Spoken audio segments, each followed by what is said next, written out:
What's up, Polytopians? Got another replay commentary for you today. This is it was a live game I played a few days ago. Bardur versus Hoodrick. I'm playing Hoodrick in this game using the new Hoodrick drip. It's been out for quite a while now. But I'm a big fan of the new tribe theme they have with this game, because to be honest, I was not a fan of the original. So normally this match would be in Bardur's favour, I would say. They'd turn turn 0 tribe, or eco tribe. Also probably the best tribe in the game. But Hoodrick's pretty underrated. For a non-eco tribe, they have really good resource spawn rates. So they're on par with Bardur when it comes to resources, even if they're slower to level up. Also, I would say his spawn was okay. I mean, for a Bardur spawn, like it wasn't the best for a Bardur spawn, but it was okay. So he's going for a lot of warriors early on. He probably could have leveled faster if he hadn't built so many warriors. So this is quite an unusual Bardur style, I would say. I mean, when I play Bardur, I usually go all in on eco, try and get giants as fast as possible, so before my opponent has time to counter them. As for me, I went through a bit of a slow. I started off with just 1 archer of exploration, which is probably quite greedy. But I figured, since he was probably Bardur, I could tell by the scores and obviously the terrain when I saw it, that I needed to catch up in terms of economy if I was going to have a chance. Also, he ended up meeting me first, which means he gets the stars for meeting me earlier. It's not always the biggest deal, but it is something. The stars you get from meeting another player actually do play quite a big part. Right, so he's going to continue to level his cities over here. Yeah, unfortunately, that's quite a weak Bardur city, Guffler over there. He's not actually able to even get the 2nd level, which is quite rare. It's a bit unfortunate for him. So far he's got more cities than me, but I'm about to take 2 more. Then we'll be even in terms of cities after that. But I would say I mean, obviously you can tell by the score, he's a little bit ahead of me right now. That's to be expected, I guess. But it's not as unbalanced as it could be. I would say Bardur would normally be like quite far ahead, but these spawns ended up quite balanced, all things considered. Right, so yeah, so we've started skirmishing with the warriors over here. Neither of us is climbing. Okay, so he's taking rider tech here, which is going to be quite useful. Riders are very good for these early skirmishes. Obviously, I already have archers. That's one advantage of playing Hoodrick. Archers are also quite good. I'm not sure which is better. I suppose it depends on the terrain, really. But archers, riders are definitely more common because the tech is more easily available for every tribe. Right, so I'm continuing to train some more archers. I'm obviously going to need them. There's so much fighting going on over here. Alright, so I'm in the middle of taking a ruin. He's continuing to level his cities up top and sending a warrior out that way. This archer's probably going to die if he explores the ruin, but it could be worth it depending on what I get. I can't even remember what I got over here. Alright, so I'm going to just kill that warrior. Explore a little bit of the fog before. What do I get? Stars, yeah, that's good. That's definitely worth it, even if the archer dies. Taking a warrior over there, picking up organization. Going to be able to level these cities up a little bit. Well, there was no point I thought there was no point taking Explorer over here, since I know he's over there. The Explorer might reveal a city over there, but I'm already walking that way anyway. And Explorers are really unuseful for uncovering enemy territory you can't reach yourself. So I don't really think an Explorer would be worth it in a back city like this. Especially when income is going to be so tight, since we can't spend all our money on eco, we have to fight as well. Right, over here I'm gonna level up my other city as well. Got to take workshop. This one, since he's in this area, I could have considered an explorer, but I figured there was already mountains there, so I'm gonna get a bunch of that vision for free anyway. So I just went with the workshop. It's a bit too early for an explorer, I would say. Look over here, he's putting on quite a lot of pressure. He's got a lot of warriors very close to me, and he's gonna start following up with some riders now. I'm not sure if he's got roads yet, but they're going to be very useful. They work very well with rider aggression. So yeah, I'm just going to play quite defensively with my archers so far. I'm actually now ahead in score, which is a bit uncommon. I think I've been a bit more greedier than he has. I focused a little bit more on city leveling. Also, he did get an unfortunate city over there. But he hasn't... He could have already started leveling his cities more, but as you can see, he's going for rider and road aggression. That's not normally a... I wouldn't really do that with Bardur, to be honest. Since with Bardur, just play them simple. Just get as many giants as you can as fast as possible. Well, yeah, that can be boring sometimes, so I'd understand why it's a lot more fun to play with riders. Riders are a very cool unit. Right, he's killing off a lot of my units. I'd say he's winning this early skirmish, but I'm more focused on levels anyway, so... This was also played live, so both of us are working with very little time here. Live games can be very stressful. Okay, yeah, so I've just got a bit of an archer wall over here. Just killing any of these warriors that get too close. Obviously now I've seen he's got roads and he's got a bunch of units very close to my capital. My capital is pretty safe because it's surrounded by so many forests, so riders cannot move freely around here. But all the same, I'm a bit worried, so I'm just building up a nice line of archers here. Oh, I've got mining to level that city. Technically, I'm blocking a good forge spot, but I don't think the game is going to reach the point where I'm going to be able to get a forge out, so I prefer to take the stars now. Alright, and then here I'm going to level the city. Take expand borders. This is mainly because there was no quick way to get a giant out of that city, besides expanding borders. And also, it takes some potential terrain away from him. Right, yeah, I had to cut forest to train a warrior. It's not too big of a deal. It's not gonna hurt that city's growth. That's a great thing about forests. So if you ever need a spare star and you've got a spare forest lying around, you can just chop it. Okay, now with the power of roads, he's gonna be able to finally level that city up. Just suicide that warrior since there was no way it could get out of there. Yep, I'm not sure if it was worth building 2 roads. The rider could have still retreated a little bit, even if it died. That's spending 4 stars to save a 3-star unit. I don't think that's worth it. Especially since it's already injured. Preserving unit count might matter more, but we both have 4 cities, so it's not like we can produce as many units as we need pretty much here.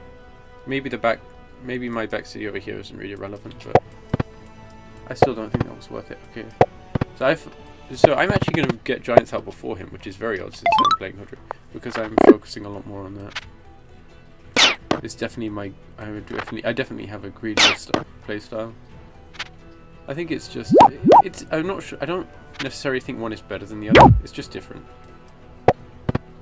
And also, archers and giants is a better combination than riders and giants.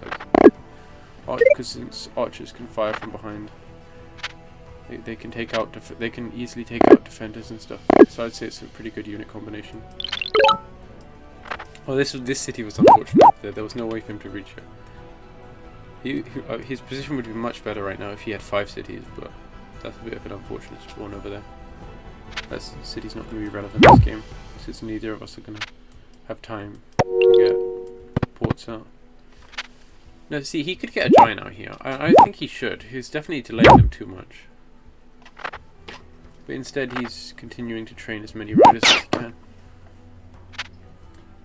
Yeah, because he has vision of my giants. He should know that he needs a response planned. Yeah, I wouldn't take expand borders there. There was an easy giant that could have been made in that capital that turn. That definitely was not a good expand border. Generally, I would say population is better, since you can just get giants out really cheap and really quick. So I'm continuing to push forwards with my giants. Trying to put pressure on his cities. Pressure him to maybe build some as well. And I'm going to have a lot of archer support for my giants as well. Okay, I'm fine.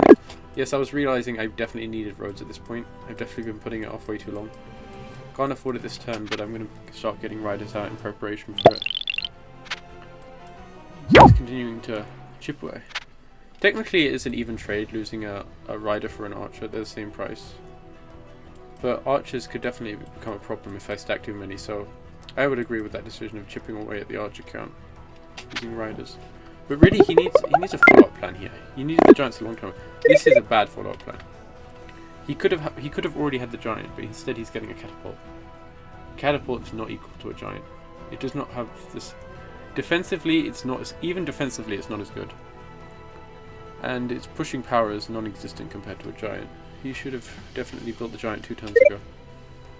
This catapult is not going to end up doing too much. Now he's planning a bit of a trick here, but I still think the catapult is not necessary. Right, I'm getting my 5th city here. Going to be getting online, getting those first 2 levels. It's going to be adding a nice amount of stars per turn for a very small investment. It will pay itself off within a turn or 2. I'm going to continue pushing with my line of archers, bringing some riders in. Going to pick off a few more riders over here. I'm not sure if I bought road tech yet. Maybe I have, or maybe it's next turn.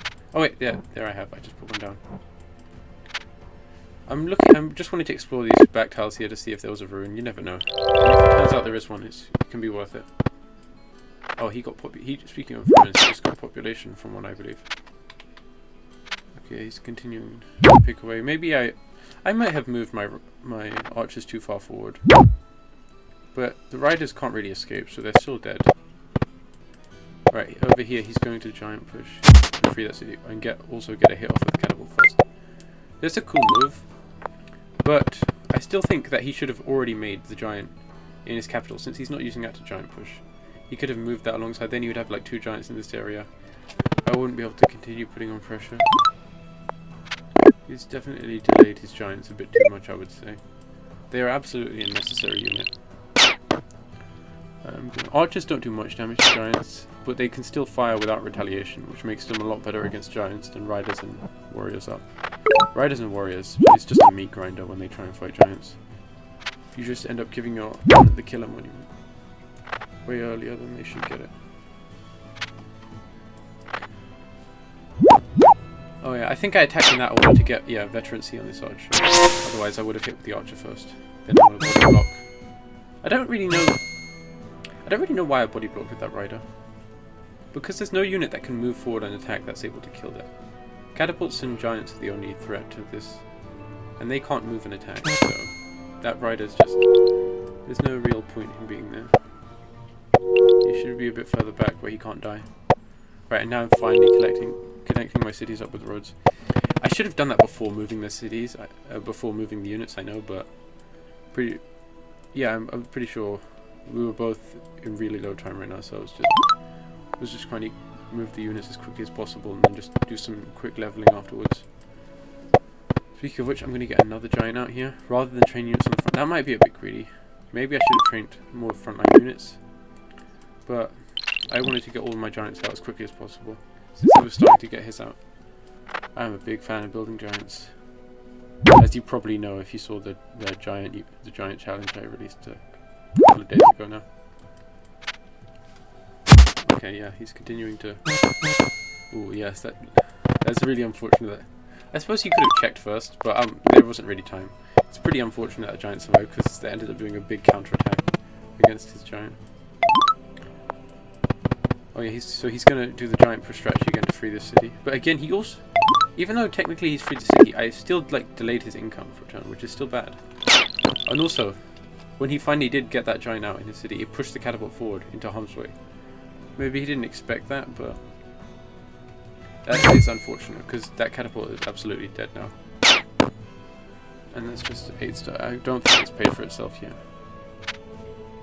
Continuing to pick up units. See, he's got a giant out in his capital now. I'm going to get a little bit more vision now. I get vision of all 4 of his cities, so I have a very good idea of what's going on now. And I'm preparing to bring the second giant in and start sieging that city over there.